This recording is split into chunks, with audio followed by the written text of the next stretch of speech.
આજે વિશ્વ પર્યાવરણ દિવસની આપ સૌને ખૂબ ખૂબ શુભેચ્છાઓ પાઠવું છું.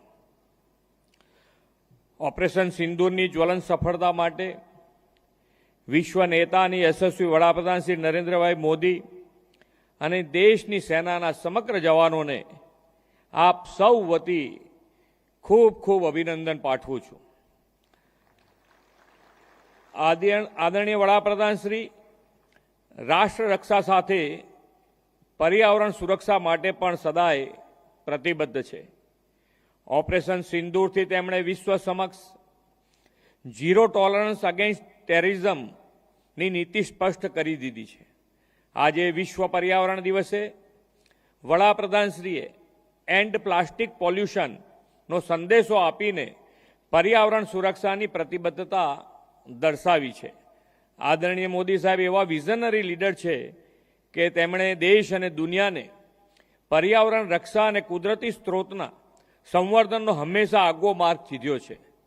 વન સન વન અર્થથી રિન્યુએબલ એનર્જી, કાર્બન ઉત્સર્જન ઘટાડવા માટે નેટ ઝીરો, પર્યાવરણ પ્રિય વિકાસ માટે ગ્રીન ગ્રોથ અને ધરતી માતાને હરિયાળી રાખવા માટે એક પેડ મા કે નામ જેવા દિશાદર્શક સફળ પ્રયાસો વડાપ્રધાનશ્રીએ આપણને આપ્યા છે.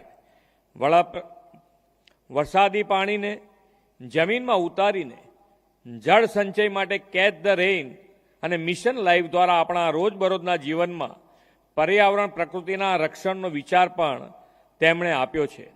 હવે આ વર્ષના વિશ્વ પર્યાવરણ દિવસથી વડાપ્રધાનશ્રીએ પ્લાસ્ટિક પ્રદૂષણના અંતનું આહ્વાન અને રિડ્યુસ, રીયુઝ, રિસાયકલ અને રિકવર એમ 4 Rથી પર્યાવરણ રક્ષાનો મંત્ર આપણને આપ્યો છે.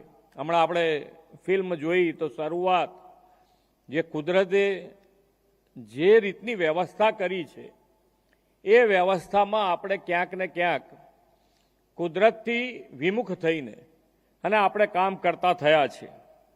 હમણાં અમારા મંત્રીશ્રી કહેતા હતા કે ગીતામાં જે ઉદાહરણ રૂપે આપ્યા છે તો આપણે શું છે કે આપણા મગજમાં પીપળો કોઈને કાપવાનું કહીએ તો નહીં કાપે. કેમ? તો કે કૃષ્ણ ભગવાને કીધું છે કે પીપળામાં હું છું. પણ આપણે તો દરેકે દરેક છોડમાં રણછોડ જોઈએ છે. એટલે દરેકે દરેક ઝાડમાં ભગવાન છે જ. ઉદાહરણ રૂપે એક એક પ્રાણીમાં સિંહ છે, પક્ષીમાં ગરુડ હું છું એવું ભગવાને કીધું. પણ દરેકે દરેક જેમાં જેમાં જીવ છે એમાં ભગવાન છે એમ ભગવાનનું કહેવું છે. એટલે આપણે જે પ્રમાણે કુદરતની વ્યવસ્થા ખૂબ સારી કરેલી છે કે કીડીને કણ અને હાથીને મણ એ એક કુદરતની વ્યવસ્થા છે, મળી જાય છે. એક માણસને જ એવું છે કે ભાઈ ક્યાંથી વધારે ભેગું કરી લેવું. અને એનોય વાંધો નથી. ધંધો રોજગાર જેટલો વધારે ને વધારે થાય એનો કોઈ વાંધો નથી.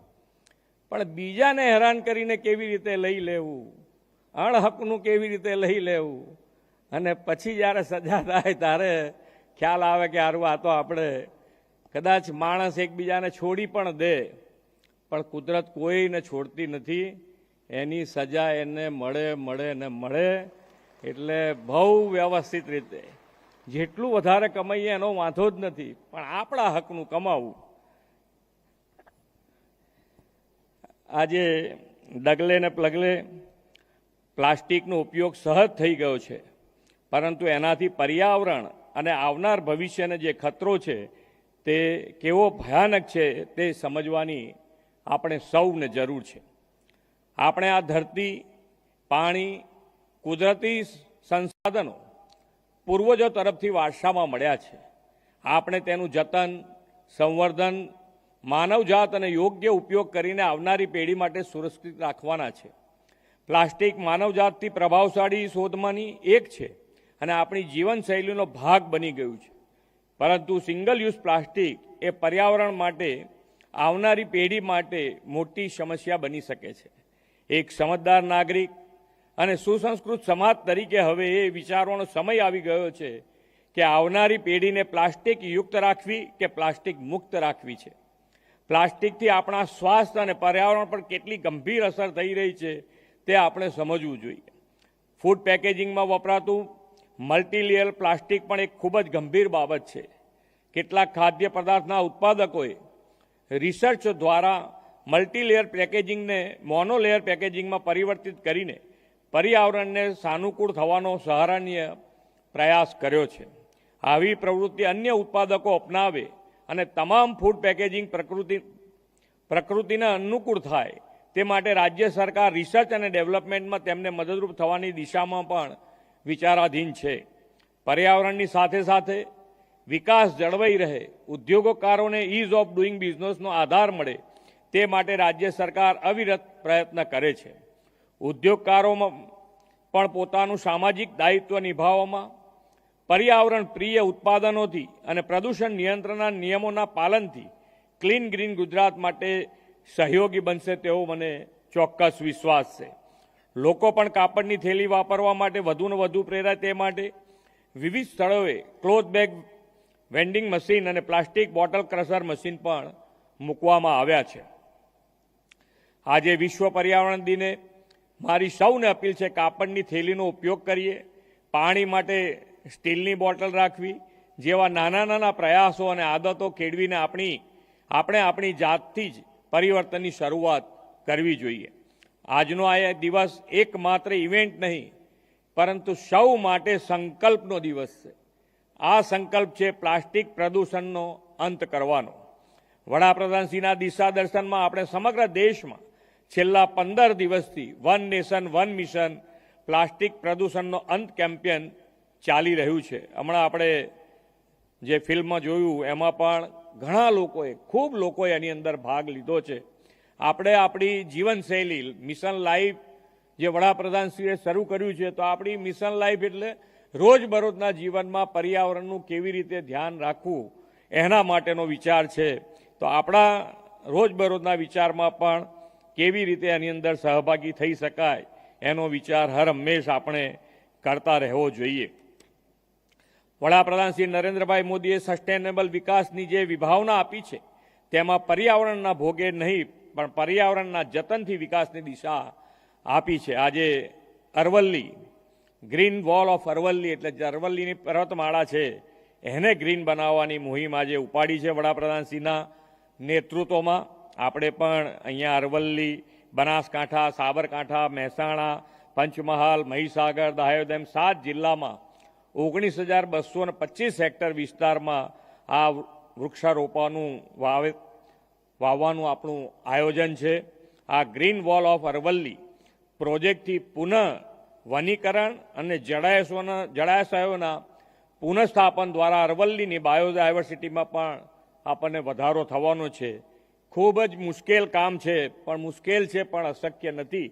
એટલે આપણે બધા જ અનિમય સહભાગી જ્યાં જેવી રીતે થઈ શકાય એમાં સહભાગી થઈએ અને વડાપ્રધાનશ્રીની પ્રેરણાથી આજથી એક પેડ માં કે નામ 2.0નો પણ પ્રારંભ કરીને ગ્રીન ગુજરાત તરફ વધુ એક કદમ ભર્યું છે.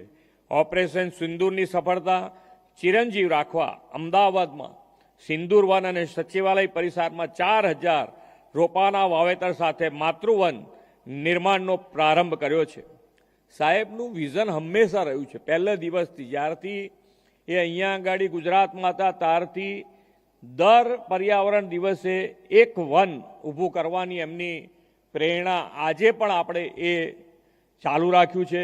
પહેલા દિવસથી પુનિત વન ગાંધીનગરમાં અહીંયા બન્યું છે, માંગલ્ય વન, તીર્થક્ષવન, હરિહર વન, ભક્તિવન, શ્યામવન, પાવક વન એવા 23 વનો અત્યારે ખૂબ સારી રીતે ગુજરાતમાં બનેલા છે અને 75 નમો વડ વન બનાવેલા છે. 75 નમો વડ વન બનાવેલા છે કે જેમાં દરેક વનમાં 75 વડના ઝાડ છે. આ એક એવું નેતૃત્વ આપણને મળ્યું છે કે જે ભવિષ્યનો પણ જોડે જોડે વિચાર કરે છે. વિકાસ તો આપણે કરવો જ છે પણ વિકાસની સાથે ભવિષ્યનો વિચાર કરી લેવો જોઈએ કે ભાઈ આપણે પર્યાવરણ પ્રિય નહીં રહીએ તો આ આપણો વિકાસ ગમે ત્યારે વિનાશમાં આગળ આવી જાય નહીં. એનો વિચાર કરીને માનનીય વડાપ્રધાનશ્રીએ આ અભિયાન શરૂ કર્યા છે અને એમાં આપણે જનભાગીદારી એટલે કે આપણે આને જન આંદોલન બનાવીશું તો જ એની અંદર સફળતા મળશે અને જે આપણે વિકસિત ગુજરાત માટે વિકસિત ભારત માટે જો ગ્રીન ક્લીન ગુજરાત બનાવીશું તો આપણે સૌથી આગળ રહેવા માટેનો હર હંમેશા આપણો પ્રયત્ન હોય છે. તો એ દિશામાં આપણે સૌ સાથે મળીને આગળ વધીએ એ જ અભ્યર્થના સાથે વિરમું છું. ભારત માતા કી જય, વંદે માતરમ, જય જય ગરવી ગુજરાત.